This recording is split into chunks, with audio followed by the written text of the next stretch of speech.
41টি বিদ্যুৎ উৎপাদন কেন্দ্র বন্ধ হয়ে গিয়েছে। এই বন্ধ হওয়ার কারণ কি?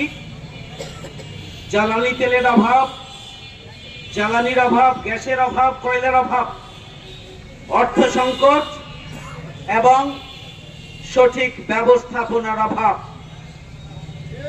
আমদানি যে পরিমাণ করা উচিত সে পরিমাণ না করে আমদানিকে হ্রাস করা হয়েছে, কমিয়ে দেওয়া হয়েছে, যার কারণে এই সর্বোচ্চ পরিমাণ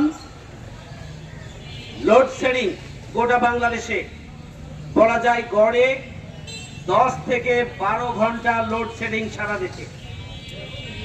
ঢাকায় এবং চট্টগ্রামের মূল শহরে সরকার পরিকল্পিতভাবে লোডশেডিং নিয়ন্ত্রণ কিছুটা করছে, যাতে করে রাজধানী থেকে আন্দোলন শুরু হয়ে সারা দেশে ছড়িয়ে না পড়ে।